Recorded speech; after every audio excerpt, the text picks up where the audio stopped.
Well, good morning. And as Shauna's already done this, but I can't resist. Welcome to New Life Whitehall. I am excited for Time to Rise. And I'm excited for this summer to get this program going. And for all of us here and all of you watching online, I want to say welcome to you also. Thank you for joining us online for our live video. And Time to Rise is a program that I think is going to really begin to really make a difference in our community. We're excited for this day camp. We're not doing VBS this year. Basically, we're doing 6 weeks of VBS. So it's going to be a pretty great thing. So if you have kids, get them registered. If you know somebody has kids, as Shauna said, suggest to them the idea and go to the website and get registered. It'll be great. So before I get started, I'd like to let you know where we're headed around here. I sent an email out this week, and so hopefully you've read it, and what I'm getting ready to say won't be a surprise to you. But as you may or may not know, since the COVID pandemic hit in March of 2020, we here at New Life have been following the governor's recommendations and guidelines regarding mask wearing and social distancing and all of those things. In fact, initially we even closed down for several weeks. I'll just let you know we're going to never do that again.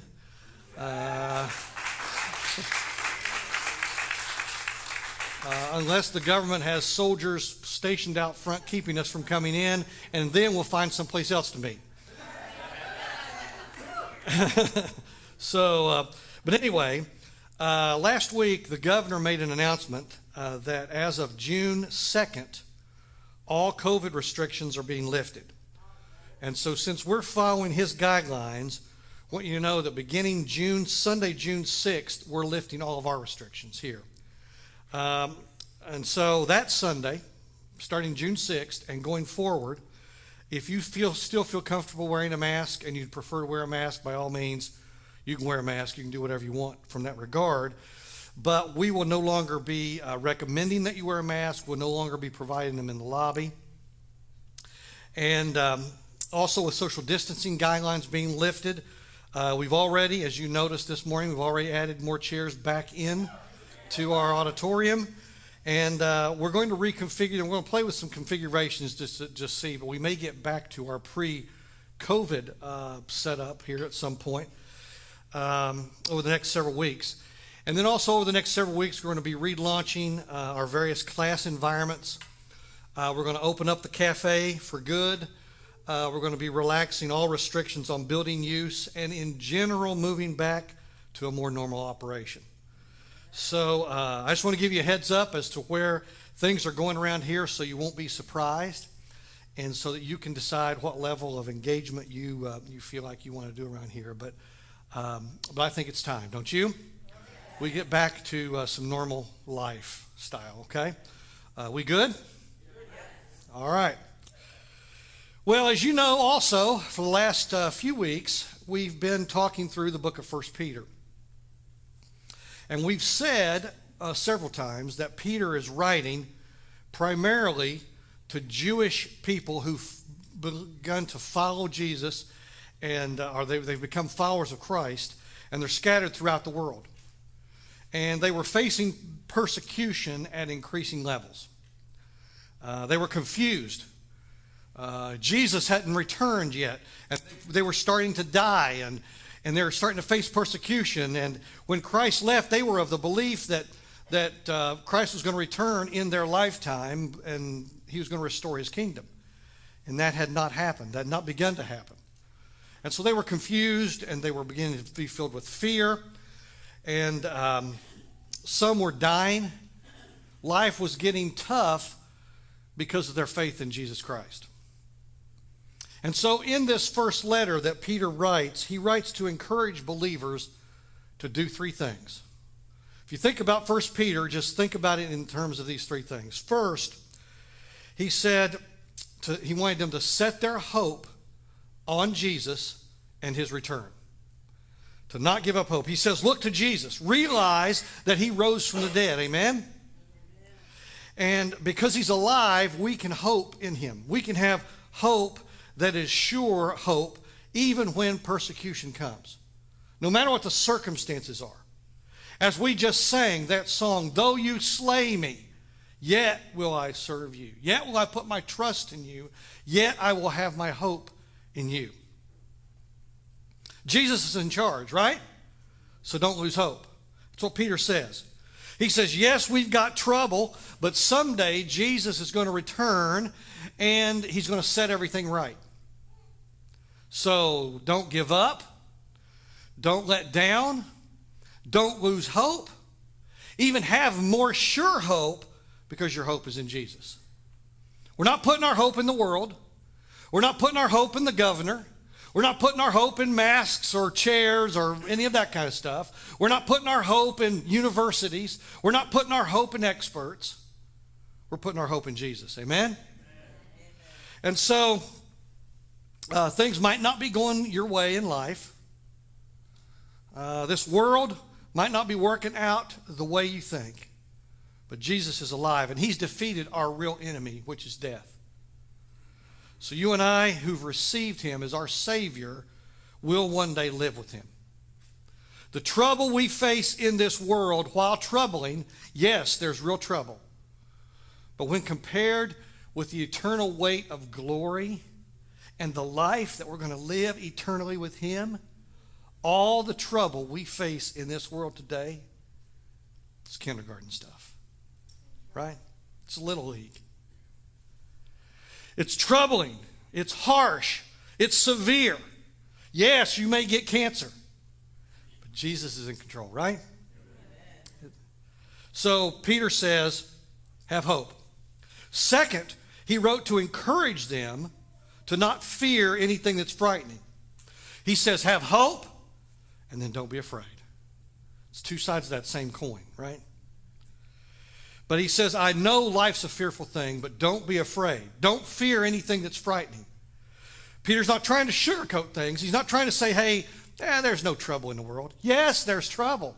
Yes, we face all kinds of stuff all the time. And trouble comes unexpectedly, in unexpected ways. And it can create lots of fear. But he says there's nothing truly to be afraid of. He's not saying there's nothing to fear. There's plenty to fear. But we have a choice. In Jesus, we can choose to be afraid, or we can choose to not be afraid of anything that's frightening. We can choose to respond in fear or in faith. And as I said a couple weeks ago, if you don't know Jesus, you need to be afraid. You need to be very afraid. But as a follower of Christ, there's no rational reason to fear. Do you know that fear is a learned response? Do you know that? Do you know that there are only two things that babies, are, when they're born, are naturally afraid of? You know what those two things are? Any guesses? You be quiet. You know the answers. Any guesses? Any thoughts? What are the two things that we're naturally afraid of when we're born? Darkness? Being alone? The two things that you are naturally afraid of when you're born as a child. The fear of falling and the fear of loud noises. All other fear is learned response from your environment. It's learned. And so if you learn something, you can also unlearn something, can't you? Peter said, don't be afraid of anything that's frightening. Why? Because we got Jesus. Yeah, there's plenty of things to fear, but don't be afraid. Are you facing trouble today? How are you responding to it? In fear or in faith? Are you looking to the waves and the storm, or are you looking to the one who walks on water? Right? So these believers were losing hope. and they were gripped by fear. And Peter says, set your hope on Jesus and his return, and don't be afraid of anything that's frightening. Peter says, there's a good reason to set your hope on Jesus, and because of Jesus, you don't need to be afraid. Because Jesus rose from the dead. So if he rose from the dead, can he handle your life today? Absolutely. Absolutely. The third thing that the book of 1 Peter refers to is Peter writes to show us as believers how we're to live in this world. He says, look to Jesus as your example. He, God of the universe, lived a life of submission. So how much more are we, his creation, who love him, to live in this world in the light of his submission? He says, look to Jesus as your example. And throughout this letter, he tells us who we're to submit to, who we're to submit to, who we should be submissive to, how we should be submissive, what submission looks like, and how we live that out. As Jesus lived a submissive life, we're to look at him as our great example. And the ultimate reason for living a submissive life is to be an example to this world. This world says, be number one. Crush your enemies. Don't let anybody tell you what to do. You're your own man. You're your own woman. Nobody can tell you what to do. Peter says, don't live like the world. Live like Jesus.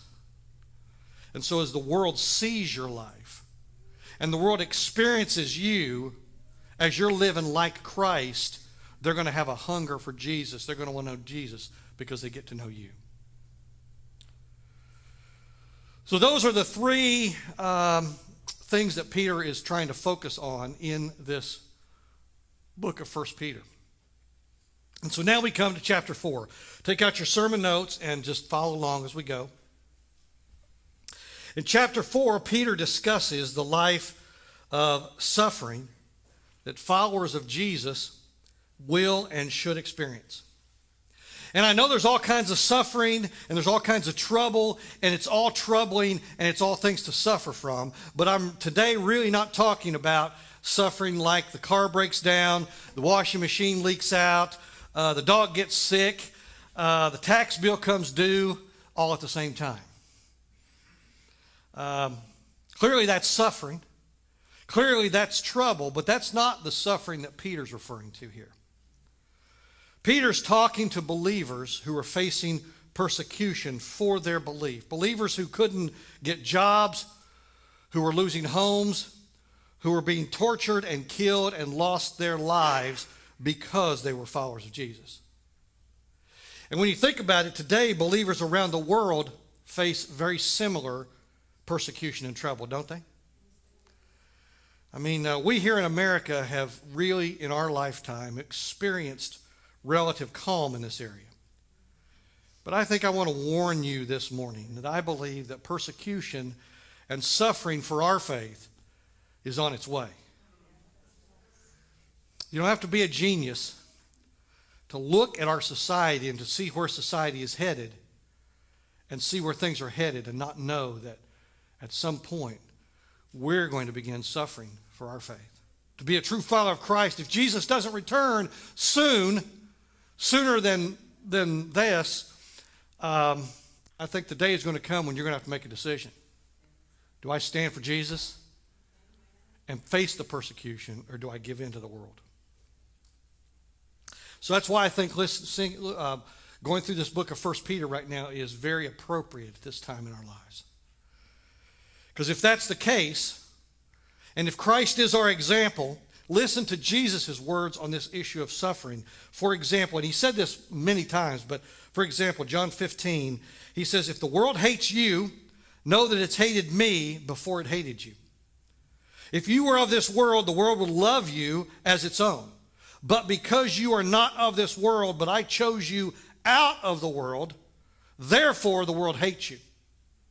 Remember the word that I said to you, a servant is not greater than his master. If they persecuted me, they will also persecute you. Jesus said, expect persecution, don't be surprised by it. And that's what Peter was saying to these folks too, that he was writing to. Don't be surprised at this persecution that's coming, that you're facing. Peter, in his second letter, wrote to the same people, and in the second Peter, he's admonishing them to be true to the orthodoxy of the gospel, because false teachers began to spread all over the world preaching false gospels. The enemy decided if he couldn't kill all the Christians, what he'd do is he'd simply mix the message up with a little bit of lie and get people distracted and get them off the path of worshiping Jesus. But at one point in 2 Peter, Peter says, "Therefore, brethren, be even more diligent to make your calling and election sure." He's not saying work to earn your salvation, that you've got to do something to make it sure. What he's saying there is you're God's elect, so embrace it. Confirm it by the fact that your behavior reflects what I'm talking about in this passage. He says, be sure of your calling. Look at your life and see how you're facing persecution and how you're facing trouble and how you're laying the world aside, and know that you're a child of God. So that would give you more confidence to even stand firmer on that truth.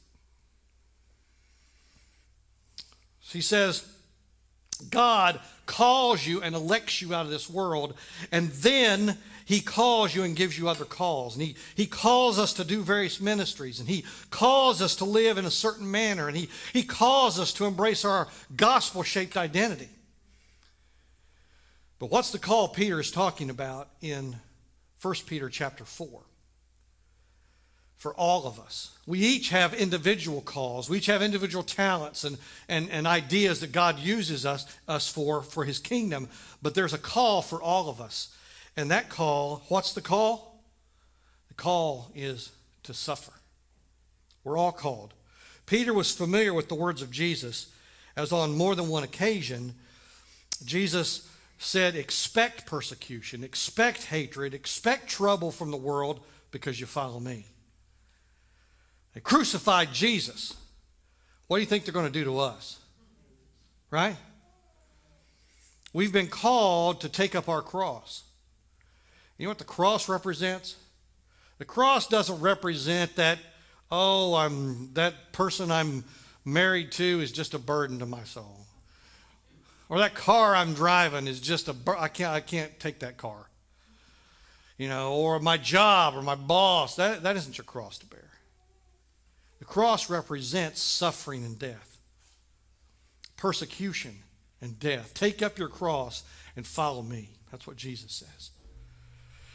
So in chapter 4, Peter gives us two calls, and the first one is the call to suffer in the world. The call to suffer in the world. Look at 1 Peter chapter 4, verse 1 there. He says, since therefore Christ suffered in the flesh, arm yourselves with the same way of thinking.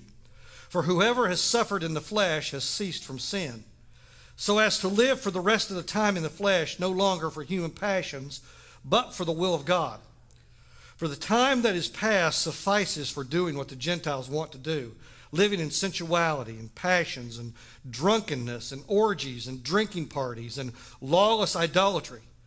With respect to this, they are surprised when you do not join them in the same flood of debauchery, and they malign you. But they will give an account to him who is ready to judge the living and the dead.